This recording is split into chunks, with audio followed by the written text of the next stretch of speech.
가장 젊은 날의 철학. 이충영. 내가 성장하고 있는지 어떻게 알 수 있을까?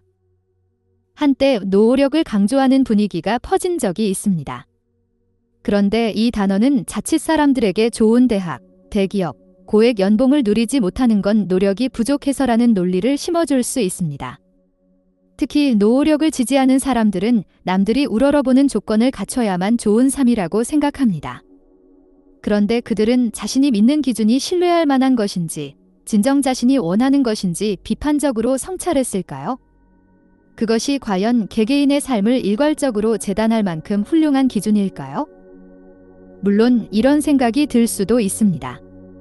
그래도 성장하려면 개인의 노력이 필요한 것 아닌가? 이런 궁금증도 일 것입니다. 나의 노력이 건강한 노력이라는 것을 어떻게 알 수 있지? 어제보다 오늘의 내가 좀 더 나아졌다고 어떻게 판단하지? 진보의 역설.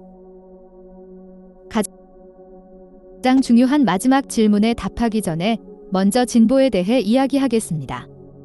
더 나아진다, 앞으로 나아간다 같은 진보의 관념은 근대의 산물로 비교적 최근에 생겨났습니다. 중국에서는 대대로 고대를 가장 이상적인 시대로 바라봤습니다. 특히 역사적으로 잘 확인되지도 않는 아득히 먼 옛날의 왕국을 가장 이상적인 사회로 여겼죠.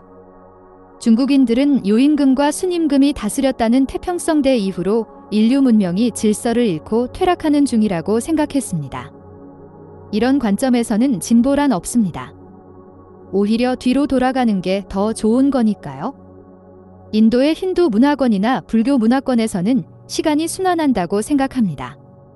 시간이 과거에서 미래로 직선으로 나아가는 게 아니라 시작과 끝을 주기적으로 반복한다는 겁니다.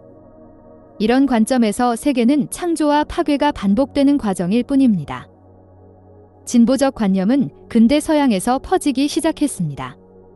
역사는 앞으로 나아간다는 믿음, 인간 사회가 점점 더 합리적으로 발전하고 자유가 증대된다는 믿음이 사람들을 사로잡았지요. 철학적으로는 세계와 인간의 의식이 자신 안에 품고 있는 근본적 원리에 따라 역사를 거치면서 완성된 모습으로 나아간다는 헤겔의 변증법 사상이 이런 의식을 대표적으로 담고 있었습니다. 헤겔 말고도 계몽시대의 수많은 사람이 인류 문명이 시간의 흐름에 따라 진보한다는 의식을 품었습니다. 마르크스의 공산주의 사상도 이러한 진보의 관념에서 나왔습니다. 그는 시간이 흐를수록 생산기술이 발전하니 결국에는 혁명을 통해 사람들이 열악한 노동 조건에서 해방되고 모두가 적당히 일하며 행복하게 사는 사회가 건설되리라 믿었습니다. 그런데 아이러니하게 진보의 관념이 서구 사회를 휩쓸었을 때 인류 역사상 가장 참혹한 일들이 벌어졌습니다. 폭력적인 식민 지배와 세계대전으로 수많은 사람이 죽었습니다.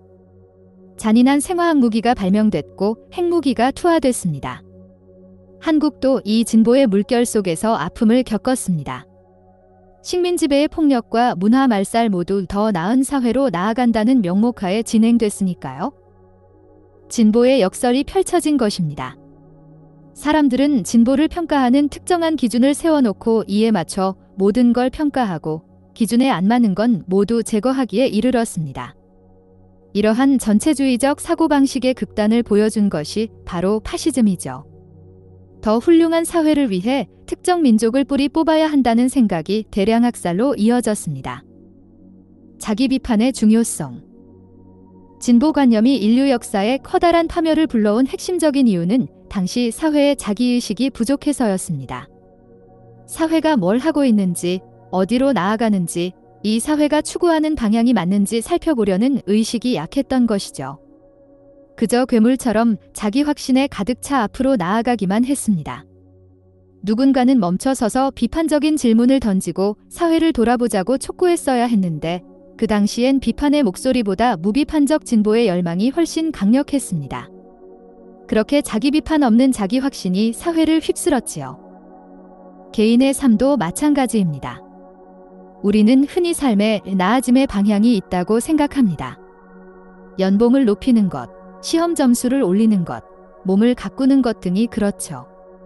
물론 작다면 작고 크다면 큰 일상의 성취들은 개인 행복에 매우 중요한 역할을 합니다. 무언가를 성취하며 더 나아졌다고 생각하는 건 지극히 자연스러운 일입니다. 그런데 자기의식 없이 일반적 기준에 따라 성취와 진보를 평가하면 문제가 생기기 쉽습니다. 사회가 정해놓은 혹은 자의적으로 세운 기준을 무비판적으로 받아들이면서 자신과 타인을 평가하게 됩니다. 정해진 것들을 충족해야만 좋은 삶이라고 생각하는 거죠. 사실 우리는 어떨 때 더 나은 내가 되는지 잘 알고 있습니다. 육체와 정신 건강, 인간관계, 학업이나 일에서 조금씩 발전하면 더 행복한 삶을 살게 된다는 건 매우 합리적인 믿음입니다. 인류의 오랜 지혜로부터 나온 기준이기도 하죠. 그런데 이런 자명한 기준조차도 변할 수 있음을 의식하는 게 중요합니다. 자명한 기준 자체는 변하지 않는다 해도 이를 해석하는 방식은 다양할 수 있습니다. 예를 들어서 건강한 정신이 무엇인지는 그 의미가 가변적입니다. 그 다양성을 의식하는 건 자신을 향한 비판적 의식과 직결됩니다. 내가 지금 믿고 있는 기준이 여러 방식으로 해석될 수 있다는 것, 어떤 관점에선 옳지 않을 수 있음을 인지하는 건 가장 깊은 수준의 자기의식입니다. 이 가변성을 망각할 때 삶은 폭력적인 전체주의로 변모합니다. 실존주의의 특징은 가치에 대한 일괄적인 기준을 딱히 설정하지 않는다는 겁니다. 실존주의자들은 어떤 행동이 옳은지, 이 사건에 가치가 있는지 등에 관해 철학적 답변을 내놓기를 조심스러워합니다. 그보다는 불확실성 속에서 자기의식을 통해 각각의 결정을 주도적으로 내리며 상황을 헤쳐나가는 자세를 강조하죠. 야스퍼스는 결단의 확실성조차도 불안정성이 남아있어야 한다고 말했습니다. 이때의 결단이란 자신 안에 놓인 자유를 또렷하게 의식하는 것입니다. 일반적으로 우리는 어떤 행동을 할 때 내가 그 행동을 하거나 하지 않을 자유를 가졌다는 걸 의식하지 못합니다. 카페에서 차를 마실 때 차를 마시지 않을 수도 있다고 생각하지 않는다는 거죠. 선택의 자유를 인지한 것과 그렇지 않은 것은 차이가 매우 큽니다. 야스퍼스는 내 자유에 대한 확실한 자기의식을 가지고 선택으로 나아가는 것을 결단이라고 불렀습니다. 그런데 야스퍼스는 결단의 순간에도 불안정성이 있어야 한다고 말합니다. 그는 결단과 불안정성은 대치되는 게 아니라 서로의 조건이 된다고 보았습니다. 결단이 완전히 확실하다고 믿으면 독단이 되므로 진정한 결단은 오히려 자신의 확신이 불안정하다는 의식을 필요로 한다는 것이죠. 내가 진정으로 확실히 알 수 있는 건 아무것도 없고 언제 재난을 맞닥뜨릴지 모르며 지금 추구하는 가치가 언제 무너질지 모른다는 끝없는 자기 비판의 의식을 가져야만 비로소 결단할 줄 아는 사람이라고 볼 수 있다는 겁니다. 결단은 결코 완결적인 사건이 아니며 오직 끝에 이르지 않는 과정으로서만 존재합니다. 내가 성장하고 있는지 어떻게 알 수 있을까? 어제보다 오늘의 내가 좀 더 나아졌다는 걸 어떻게 알 수 있을까? 이 질문에 이렇게 답하고 싶습니다.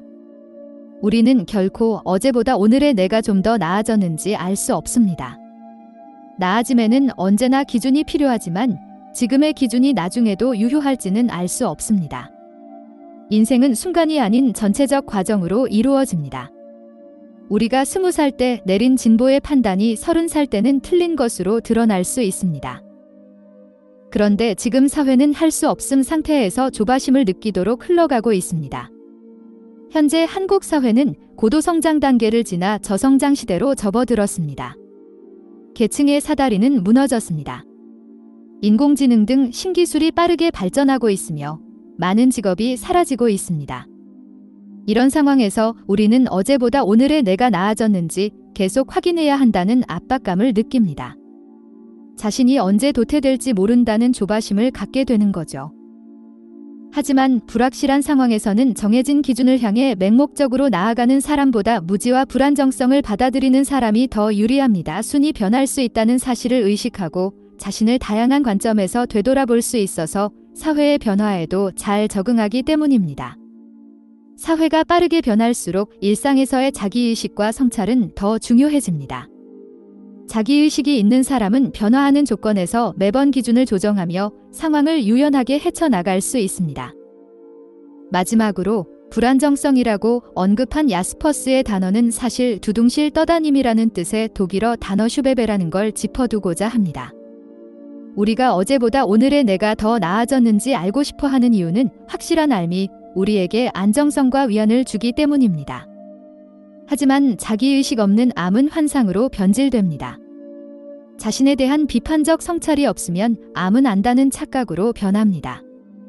우리는 어제보다 오늘의 내가 더 나아졌는지 알려고 하기보다 확실한 암 없이도 삶을 만끽하고 상황을 헤쳐나가는 법을 배워야 합니다. 하나의 기준에 뿌리 내리는 것보다 두둥실 떠다니며 삶을 이끌어 나가는 자세가 더 중요해지는 시대입니다.